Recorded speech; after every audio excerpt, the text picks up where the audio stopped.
CPA marketing বা affiliate marketing বা আপনার নিজস্ব যদি কোনো প্রোডাক্ট থেকে থাকে, সেটা যদি আপনার ইমেল মার্কেটিং এর মাধ্যমে আপনি আপনার অডিয়েন্সের কাছে পৌঁছাতে চান, আপনার নিউজ বা অফারটিকে হাজার হাজার মানুষের কাছে পৌঁছাতে চাইলে সেটা আমরা যে রেগুলার ইমেল সার্ভার ব্যবহার করি, জিমেল বা ইয়াহু মেল, এগুলোতে একত্রে একসাথে হাজার হাজার মানুষের কাছে পৌঁছানো সম্ভব নয়।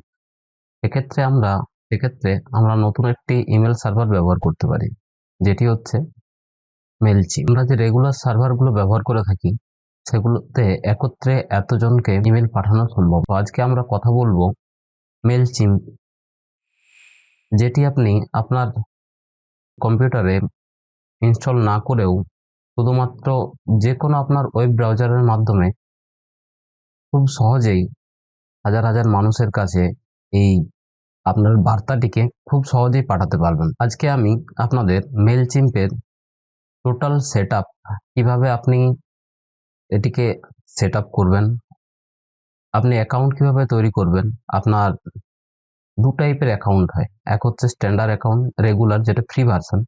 এখানে আপনি কিছু টেমপ্লেট আছে যেগুলোকে কাস্টমাইজ করতে পারবেন, কিন্তু আপনি নতুন কোনো ইমেল টেমপ্লেট তৈরি করা যেটাকে আপনি ওখানে আপলোড করে ব্যবহার করতে পারবেন না, লিমিটেড।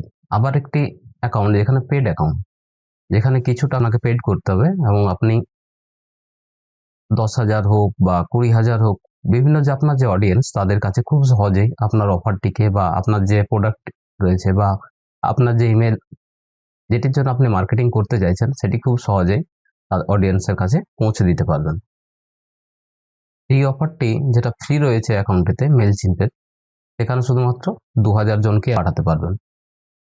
আজকে আমি আপনাদের শেখাবো কিভাবে আপনি আপনাদের অডিয়েন্স সেট করবেন মেলচিম্পে এবং ক্লায়েন্টগুলো কিভাবে অ্যাড করবেন। আপনার যে এক্সেল ফাইলে আপনার যে ইমেল ক্লায়েন্টগুলো রয়েছে, সেগুলো কিভাবে অ্যাড করবেন, আর কাস্টম ইমেল টেমপ্লেট কিভাবে অ্যাড করবেন। হ্যালো বন্ধুরা, আমি পার্থ, ক্রিয়েটিভ জ্ঞান ইউটিউব চ্যানেলে আপনাদের স্বাগতম। চলুন তাহলে শুরু করা যাক। থেকে চলে যাব মেলচিম্পে, লগইনে চলে যাব।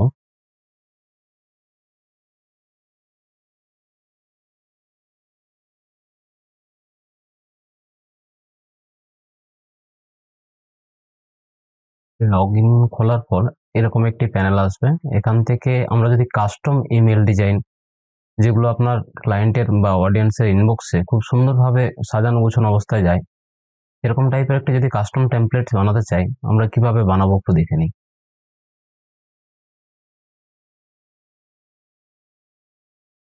আমরা চলে যাব কাস্টম টেমপ্লেটে। এবার সেখান থেকে এখানে যে বাঁদিকের ডানে ক্লিক করার পর দেখুন একদম নিচে আছে কোড ইওর ওন বলে।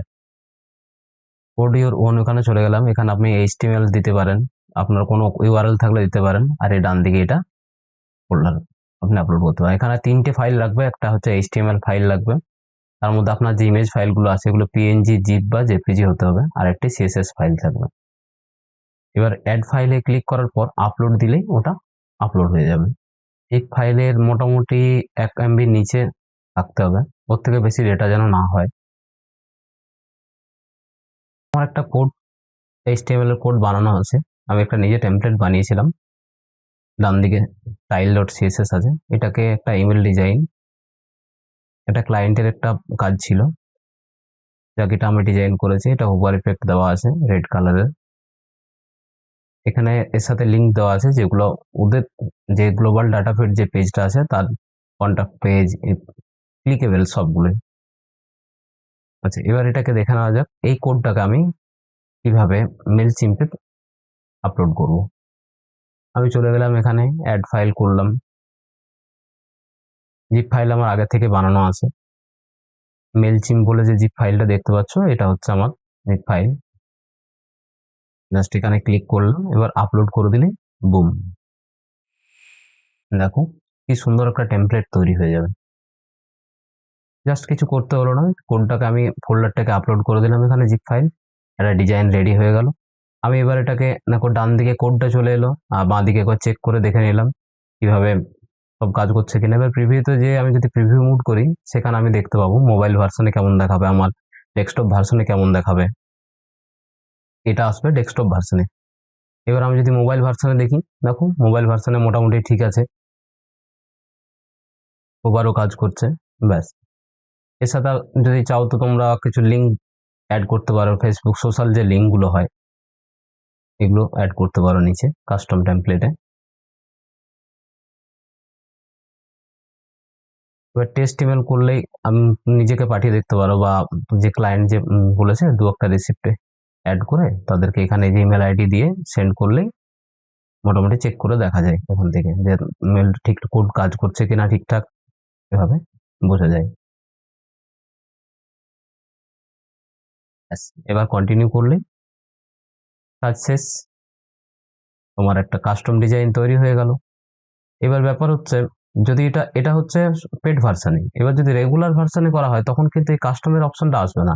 তখন ওখানে তৈরি করায় কিছু টেমপ্লেট, বেসিক টেমপ্লেট ওগুলো থাকে, যেগুলোকে কাস্টমাইজ করে নিতে হয়। এতটা হয়তো সুন্দর ডিজাইন হবে না, কিন্তু যেটা থাকে সেটাও কিন্তু খুব একটা খারাপ না। এগুলো তখন সেগুলোকে কি হয়, বেসিকটাকে সাজিয়ে সেটিকেই ব্যবহার করতে হয়। ওটা ফ্রি ভার্সন, আর এটা হচ্ছে পেড ভার্সন। পেড ভার্সনে কাস্টম তৈরি করা যায়, আর ফ্রি ভার্সনে। এটা ছিল আজকে এই অবধি। ধন্যবাদ। এরকম আরো ভিডিও পেতে আমাদের চ্যানেলটিকে সাবস্ক্রাইব করে পাশে থাকুন। ধন্যবাদ।